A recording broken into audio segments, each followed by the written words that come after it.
Okay, so how about you introduce yourself to everyone? Because I'm sure, like, some people may know you, but I want everybody to know who you are and what you do.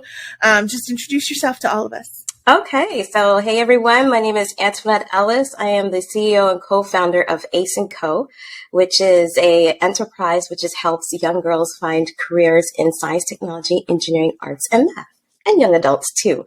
And all my friends call me Tony. That's awesome. So talk to me a little bit about Ace & Co, because I don't think that you and I have had a direct conversation about your entrepreneurial journey and like your company. And what I find fascinating is that it's connected directly to STEAM, which is of course what we do. So talk to me a little bit. How did you found it? How do you find people to recruit? Talk about it. I would love it. Okay, sounds great. So a couple years ago, I was working for a global IT company, and we were working with students with a student technology program. But I noticed that we still needed a lot more work. Like, we're not engaging the young girls, and they're not aware of all the different career opportunities there were.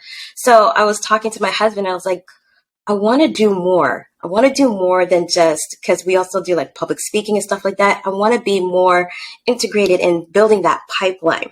I was talking to a friend of mine. I said, I want to help young women find careers in STEAM. I want to help young girls get on that pathway, that journey. And he said, well, it sounds to me like you want to do like a recruiting firm. And I was like, I never really thought about that.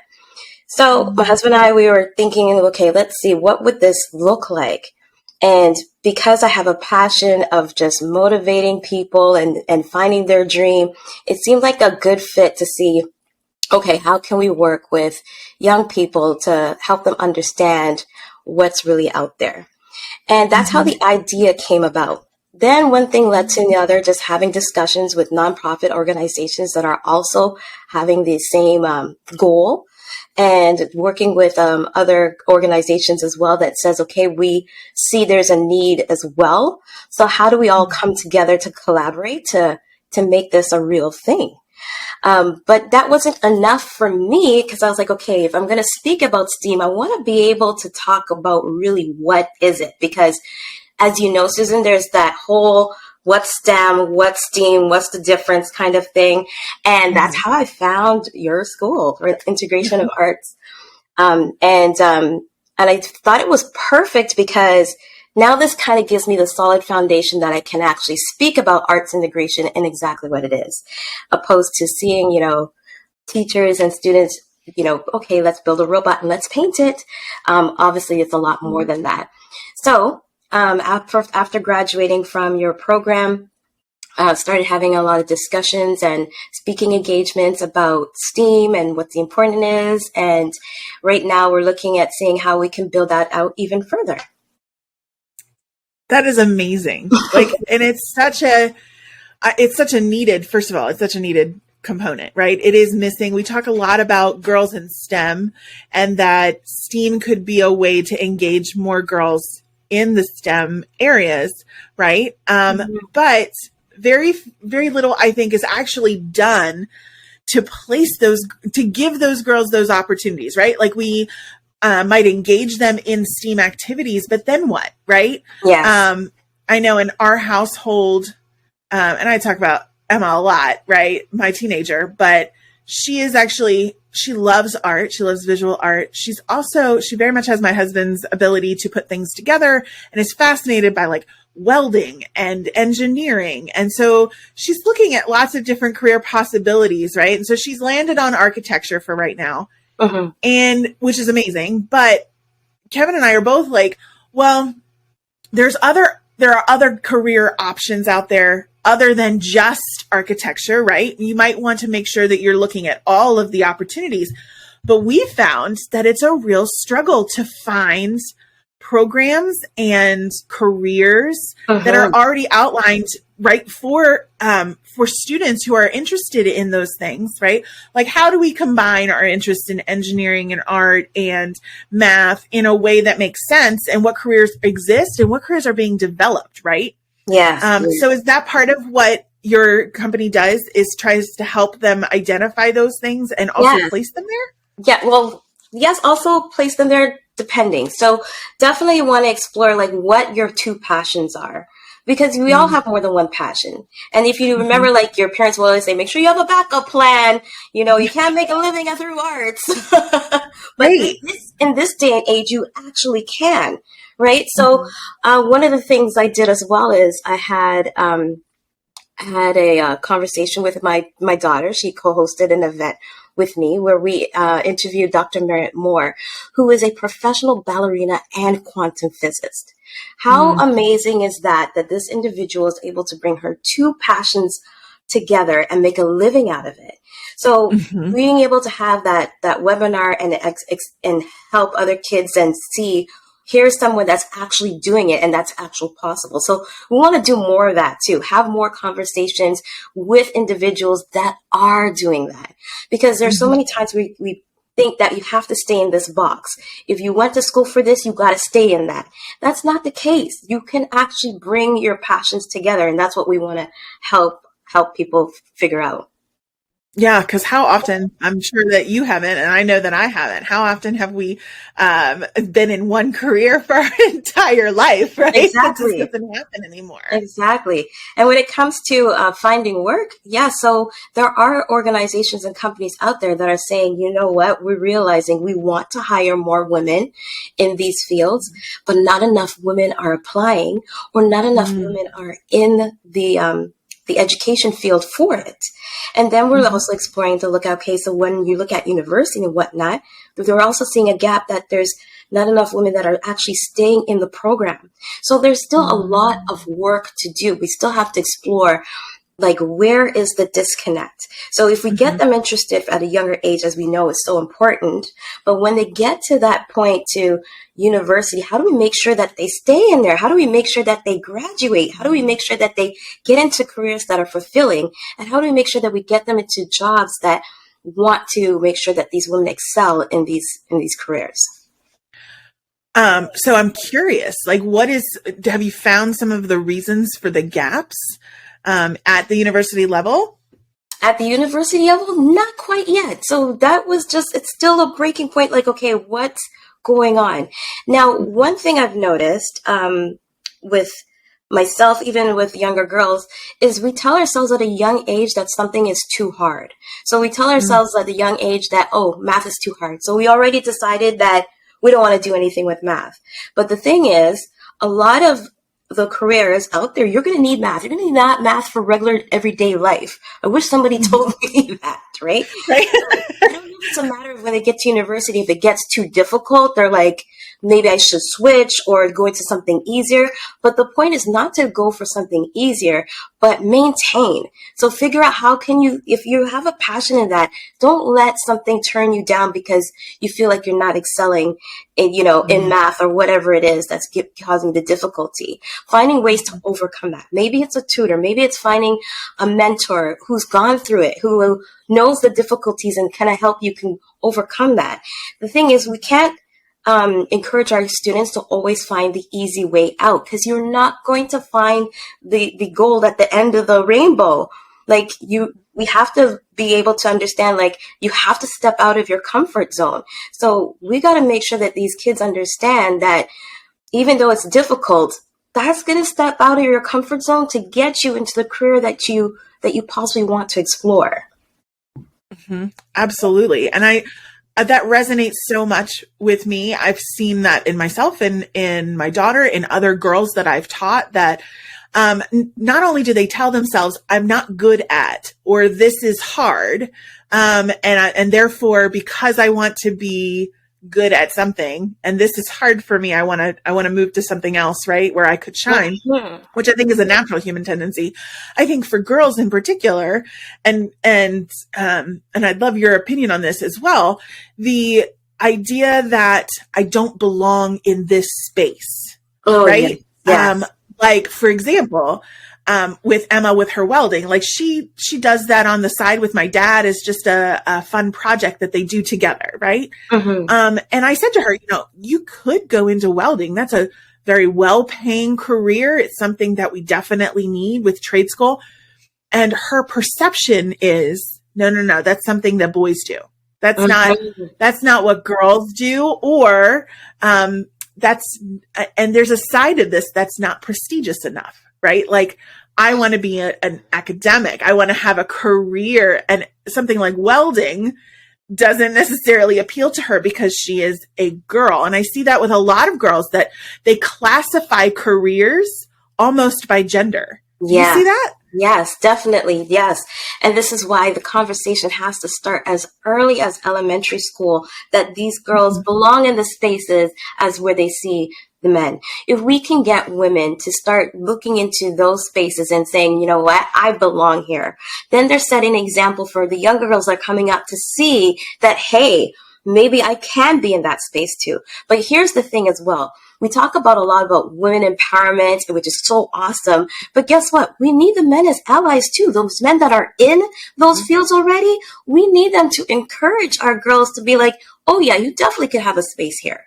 There is room, more than enough room here. You take up all the room that you need. The thing is, we keep thinking that streamlining, like, this is the particular career that I should be in. This is what I should be striving for. This is what, I need to be able to pay my bills every 2 weeks. And this is what's going to do that and give me the house and whatever have you.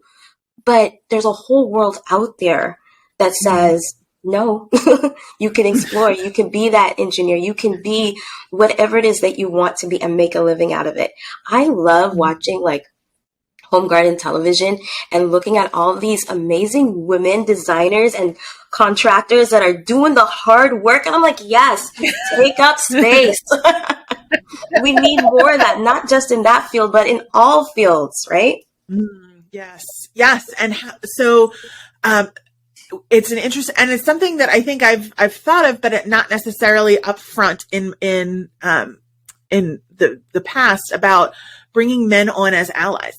Yes. Because, and having them recognize, because I think you and I could probably both tell stories of being in rooms with men where it has felt like a challenge, like it has been the underlying, modum operandi is, you're a woman, you don't necessarily belong here. And we've had to fight to be in the room, right? Yes. I think all women could identify a moment at least once in their life where they've had that in their career.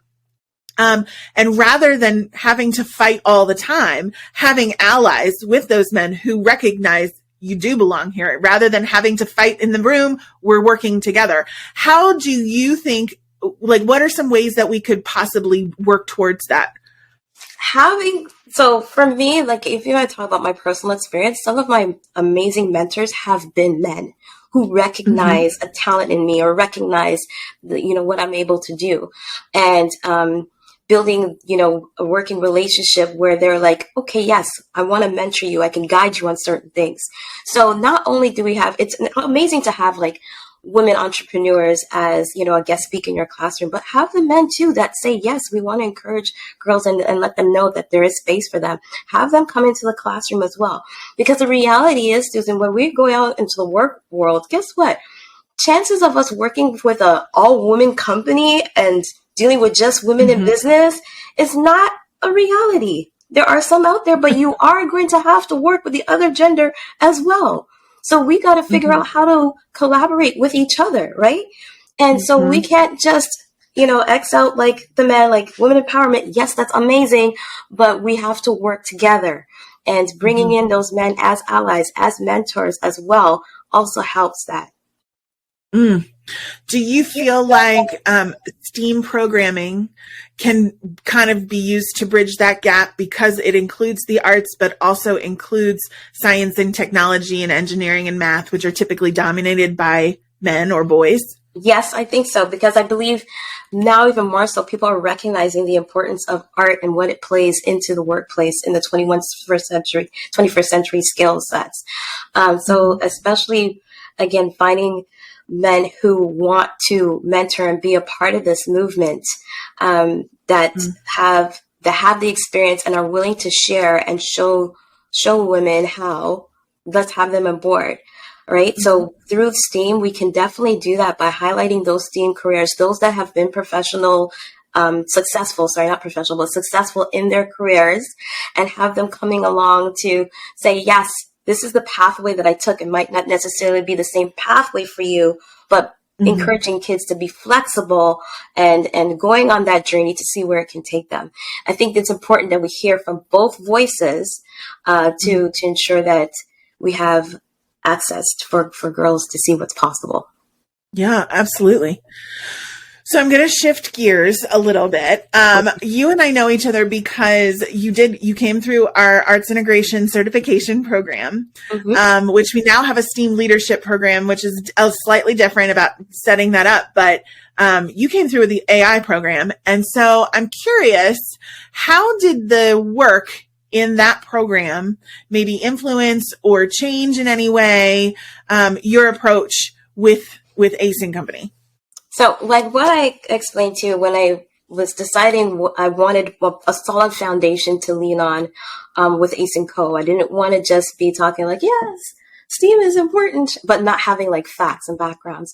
So when I joined this program, it was mind-blowing. It was mind-blowing in the sense that I had no idea. I'm so glad that I actually decided to understand the importance and exactly what is arts integration. Otherwise, I would be telling people like, yes, paint the robot. Yes, add some color. Like, you know what I mean? Where it was so more than that. So going through the program and understanding as an educator how important it is to align the contents from both the art standard and the subject matter, and also that it can not only, like I was thinking more of the sense of just STEAM careers, but attending your program made me realize this is a way to get those students that are struggling in certain content to find another way for them to actually understand using the both standards. So that in itself, it was mind blowing. So it's like, okay, now I can actually talk to educators from a different perspective. Yes, the STEAM careers are super important, but how is STEAM? What is STEAM?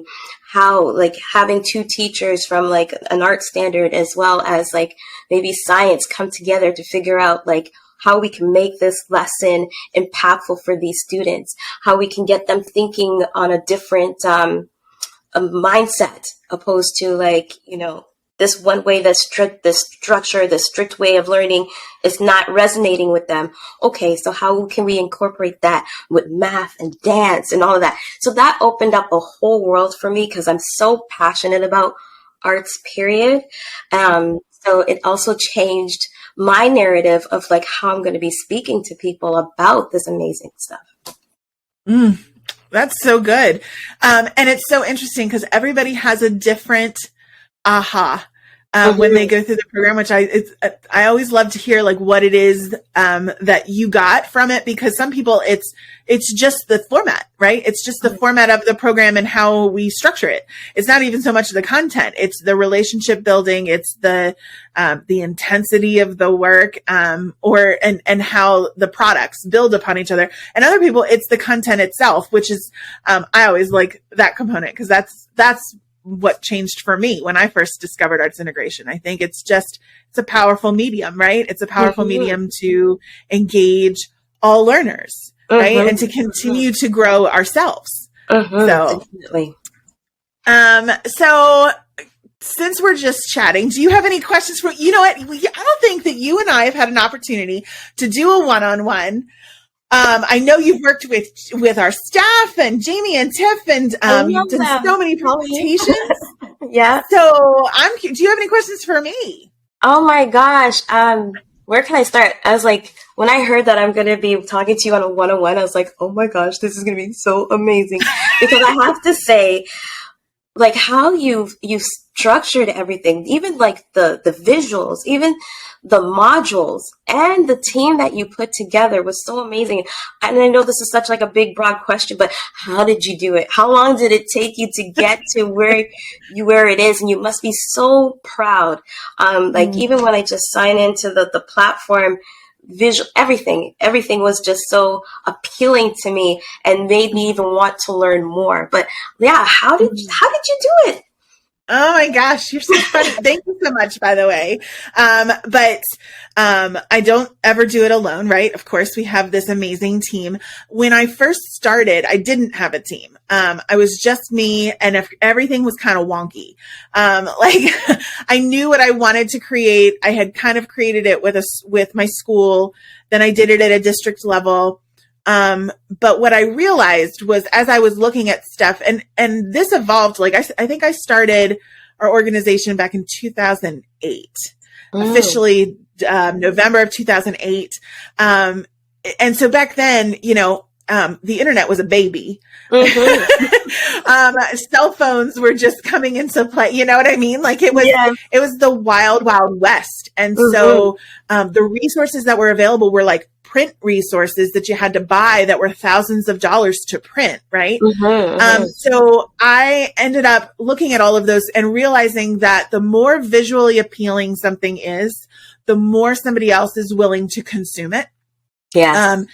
And we still see that. We look at a lot of different things all the time in order to try to figure out what's going to be most beneficial for people, what's going to make it easiest for people to consume, not for them to necessarily, not the work. We don't want the work to be super easy. The work is really intense. It is.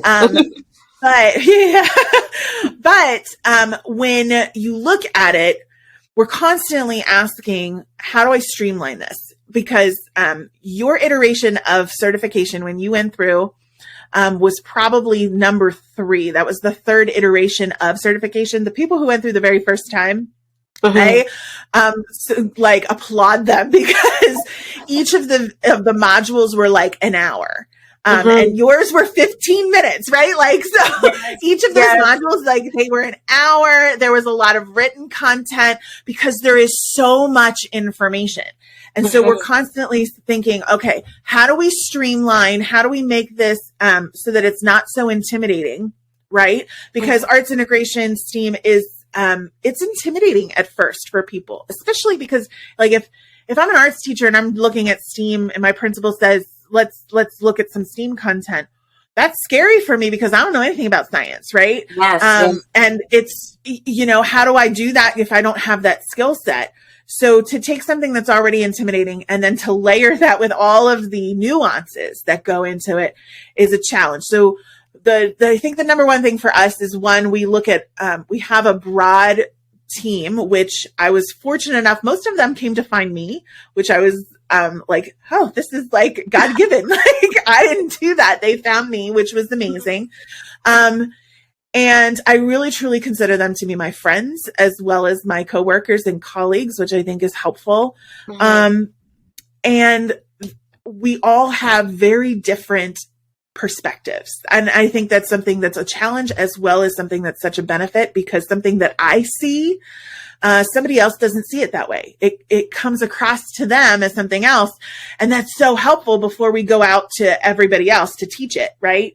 Because if Tiff is saying, well, to me, that comes across as this, and that's not how I intended it at all, then we go back to the drawing board. Okay, how do I convey what it is that I actually mean? And how do we simplify it? It's ironic that I'm saying all of this to essentially boil it down to those 2 things, right? Having diverse opinions and being able to work through those diverse opinions. Of course. And then simplify things as much as possible and make them visually appealing so that people can ingest them in a way that they don't feel overwhelmed. They feel energized by it. Yes.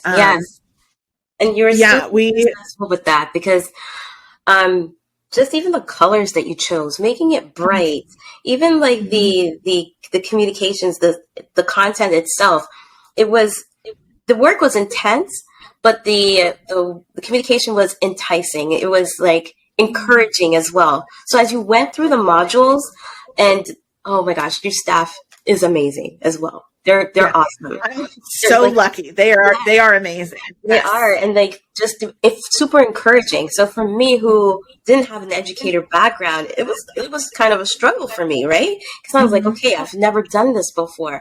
But having your team and then having the work being enticing and the colors and whatnot, if you felt like, okay, I can do this. it started to make sense. And the patience, oh, it was awesome. Oh, thank you. Thank you. And yeah, everybody, that's the other thing that we realized probably year 2 was that the amount of support that people were going to need, right? That, the encouragement and also, it's just like teaching kids.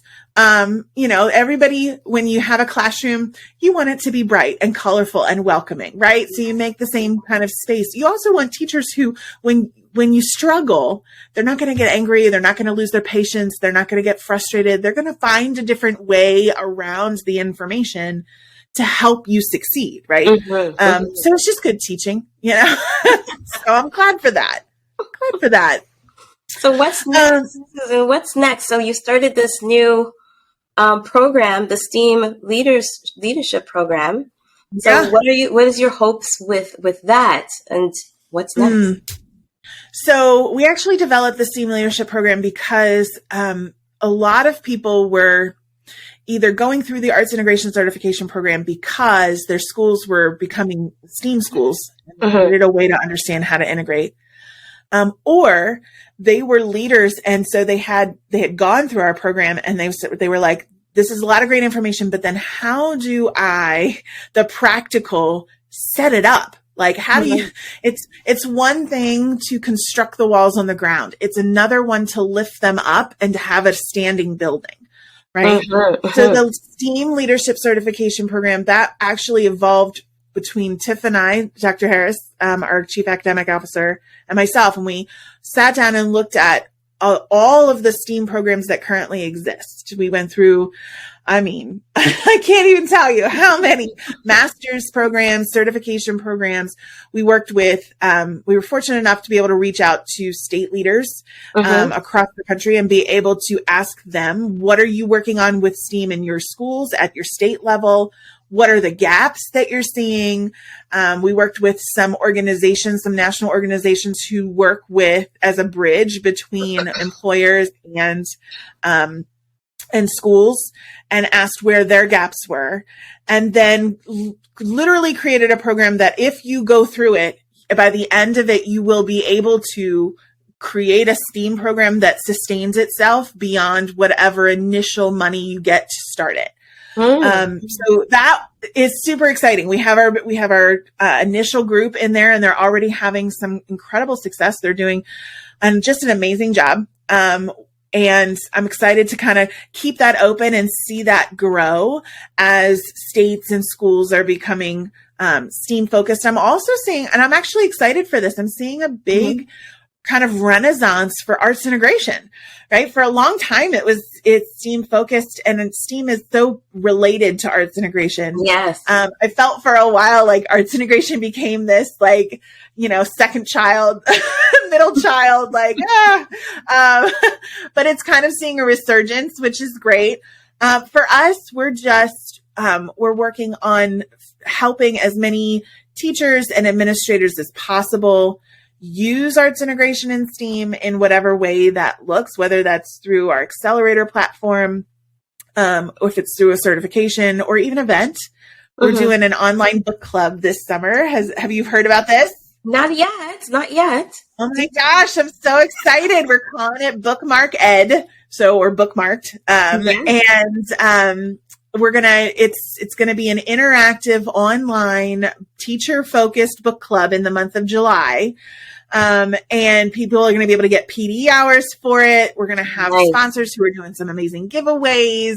I'm excited for that. It's totally different than what we've done in the past, but I think it could be really fun. So that's what we're up to. Awesome. What are you up to next, Miss Antoinette? I know, but before we go to what I'm up to next, does the STEAM leadership program replace arts integration level 2 or silo? They are in tandem. So the certification, you bring up a good point. Arts integration certification has a level 1 and a level 2. Yeah. And we're working on a level 3, which is accrediting schools as arts integration schools. But that's That's that's our secret project. But level 1 is specifically getting the groundwork for it. Level 2 in arts integration certification is meant to be able to coach people through arts integration. So if you now have the foundations of it, how do you coach others through it? The STEAM certification program is not meant to replace that. It's meant for people who are specifically working in STEAM schools, not arts integration schools, who are looking to lead that effort. So it specifically deals with the challenges that leaders have. Like, it gives you budgets. It works through how to approach community partners. It's how do you evaluate a STEAM lesson? Like the practical nitty gritty of STEAM is focused in that program, whereas arts integration certification level 1 and level 2 is really meant to give you the foundational components of the arts integration approach and then how to coach others through it. Okay, awesome. Thank you. Yeah. Okay, so now you can go with You're welcome. Yeah, so no, I would love to hear what is next for you, because you're just like a power woman. Every time I see you, you're doing something new and different and amazing. Thank you. Right now, I think the focus is we're looking at who do we want to interview next that has that both arts passion and their career and how they've blended the two. That's one thing that we're looking at, to seeing if we have more episodes of sharing those, and working with other recruiters, so independent recruiters as well, so that when we do have the request for more females in a certain field with STEAM, having recruiters to help us place those, and also doing some coaching as well. So university students, high school students that just want some coaching about, what are they struggling with? So maybe that we could figure out what it is that's disconnect, that why they're leaving the program. So how can we motivate them to stay in the program? So coaching and recruiting and exploring. So those are the three: coaching, recruiting, exploring. Those are the things that we're looking into, and who knows where that's going to take us. Right? That's the beauty of the whole thing, right? Is that you never know. You never know what's around the corner. Exactly. So my last question for you is the question that I try to ask everyone. If there was one thing you'd like people to know about the creative process in your field and what you're working on, what would it be? The creative process. So one thing you mentioned is, like, with your business, you're like, you couldn't do it alone.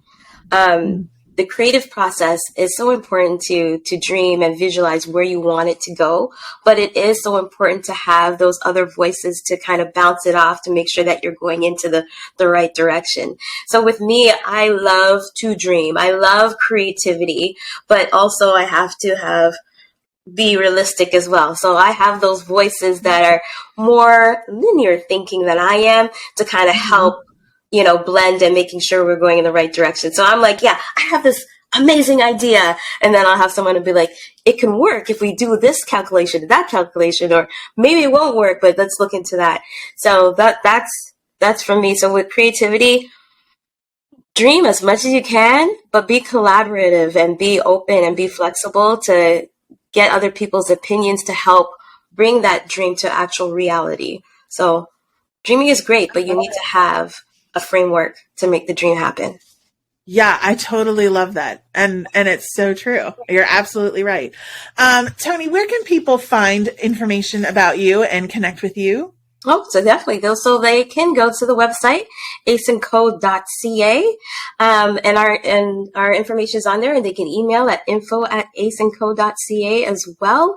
And we're also on Instagram, aceandco Ltd. Awesome. All right. Well, thank you so much, Toni, for being here and chatting with me today. It was a lot of fun. Thank you. It was a lot of fun as well, Susan. I can't wait to talk to you again. Take care. All right. You too.